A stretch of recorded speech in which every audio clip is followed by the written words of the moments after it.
हिंदी के अत्यंत महत्वपूर्ण ऑब्जेक्ट प्रश्न हाई स्कूल व इंटरमीडिएट के लिए। पहला प्रश्न है, माधव विलास के लेखक कौन है? तो माधव विलास के जो लेखक हैं आपके, वो हैं आपके लल्लू लाल। लल्लू लाल कौन है? माधव विलास के लेखक कौन? माधव विलास के लेखक हैं आपके लल्लू लाल। अगला प्रश्न है, बड़ रत्नाकर के रचनाकार कौन है? तो बड़ रत्नाकार के जो रचनाकार हैं वो हैं आपकी ज्योति स्वर। ज्योति स्वर कौन है आपके? ज्योति स्वर। अगला प्रश्न है जो बहुत ही इम्पोर्टेंट है और वो है आपका प्रेम सागर। तो प्रेम है आपका। अगला जो प्रश्न है वो है प्रेम सागर। प्रेम सागर के रचनाकार कौन है? तो प्रेम सागर के जो रचनाकार हैं, प्रेम सागर के जो रचनाकार हैं, प्रेम करते वो कैसे हो जाते हैं? लल्लू। लल्लू बन जाते हैं ना प्रेम में। तो प्रेम में कौन बन जाते हैं? लल्लू। तो प्रेम सागर लिखी आपके लल्लू लाल ने। प्रेम सागर किसने लिखी? लल्लू लाल। अगला जो प्रश्न है वो है आपका कि खड़ी बोली गद्य विकास का प्रारंभिक युग कौन सा है? तो जैसा कि आप जानती हैं कि सबसे पहले आपका आया आदिकाल, फिर आया भक्ति काल और फिर आया रीतकाल।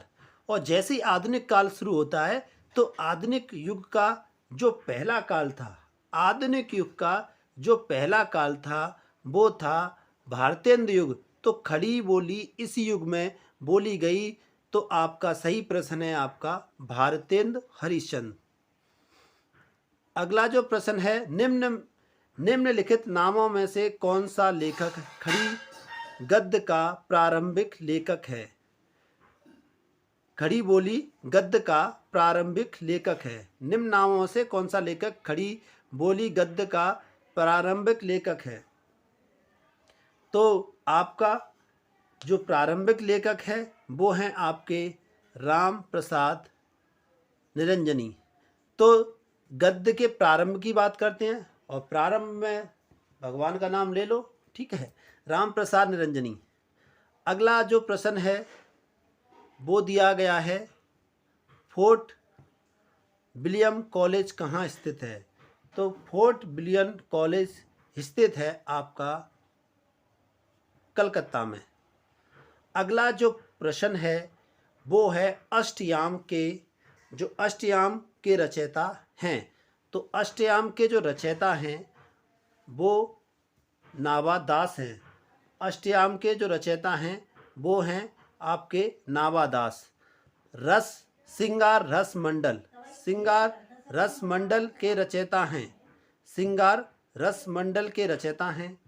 तो श्रृंगार रस मंडल के जो रचयिता हैं वो हैं आपके गोसाई विट्ठलनाथ।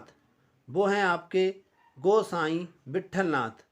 अगला जो आपका प्रश्न है वो है आपका, ठीक है, जो श्रृंगार मंडल के रचयिता कौन है आपके? गोसाई विट्ठलनाथ। अगला जो प्रश्न है वो है नासिकेतोपाख्यान के रचयिता कौन हैं? ठीक है, ऐसा नहीं लग रहा है कोई नासी केतो अलग अलग सब हो गए हो, ठीक है, जैसे कोई दल बना लिया है, ठीक है, दल बना लिया है। तो क्या है, नासिकेतोपाख्यान किसने लिखा? सदल मिश्र ने। नासिकेतोपाख्यान किसकी रचना है? जो रचयिता हैं वो हैं आपके सदल मिश्र। अगला जो प्रश्न है वो है आपका सुख सागर के लेखक हैं। तो जो सुख सागर के लेखक हैं तो लल्लू हैं, वो तो हो नहीं सकेंगे क्योंकि लल्लू तो किस में चले गए थे? लल्लू तो प्रेम में चले गए थे। और भाई जो सुख है वो किससे मिलता है? और जो सुख होता है वो उसी को सुख प्राप्त होता है। तो सुख से सुख मैच कर लो। तो सुख सागर के कौन है? मुंशी सदाशिव लाल। अगला जो प्रश्न है आपका वो है प्रारंभ गद्य के लेखकों में दो राजाओं में से एक है। प्रारंभिक जो गद्य था उसमें से दो राजा थे। तो मुंशी सदाशिव लाल कौन थे? लेखक। सदल मिश्र कौन थे? लेखक। इन्होंने भी रचनाएं लिखी। जिन्होंने रचनाएं नहीं लिखी वो थे आपके शिव प्रसाद सितारे हिंद। अगला जो प्रश्न है आपका, भारतेंद्र युग के पूर्व गद्य लेखक हैं। भारतेंद्र युग के पूर्व जो गद्य लेखक हैं वो कौन हैं भाई? तो वो हैं आपके मुंशी सदाशिव लाल, क्योंकि ये पहले लिखते थे। अब अत्यंत महत्वपूर्ण प्रश्न है, भारतेंदु युगन गद्य की समय सीमा क्या है? तो भारतेंद्र युग की जो समय सीमा है वो है आपकी 1868 से लेकर 19 तक। अब अगला जो प्रश्न है वो दिया गया है आपका, हिंदी गद्य साहित्य के जनक माने जाते हैं। हिंदी गद्य साहित्य के जो जनक माने जाते हैं, तो हिंदी साहित्य के जनक भाई, सबसे पहले हिंदी खड़ी बोली किसने लिखा? तो सबसे पहले खड़ी बोली लिखा तो वो गद्य में लिखी गई। गद्य में किसने लिखा? गद्य में लिखा सबसे पहले भारतेंद्र हरिश्चंद्र ने। तो सही आंसर क्या हो जाएगा आपका? भारतेंद्र हरिश्चंद्र।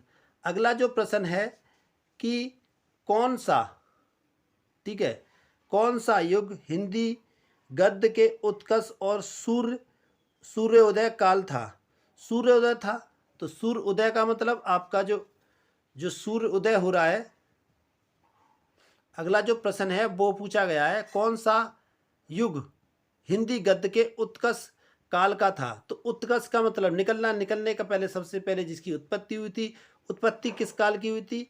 उत्पत्ति की थी आपके छायावाद तो था नहीं, ठीक है। तो आपका जो प्रश्न बनता है वो है आपका जो अगला प्रश्न है उसका आंसर है भारतेंद्र हरिश्चंद्र, क्योंकि भारतेंद्र हरिश्चंद्र जनक माने जाते हैं। तो जनक माने जाते हैं तो इसी युग में इनकी रचनाएं की गई। अगला जो प्रश्न है वो है राधा कृष्ण के लेखक थे। तो जो राधा कृष्ण के जो लेखक थे, राधा कृष्ण के जो लेखक हैं वो कौन थे? तो आपका आंसर जाता है भारतेंद्र हरिश्चंद्र। अगला जो अंतिम प्रश्न है वो बहुत ही महत्वपूर्ण है और पूछा गया है, 100 अजान एक सुजान के लेखक कौन हैं? तो 100 अजान एक सुजान के लेखक हैं आपके बाल कृष्ण भट्ट।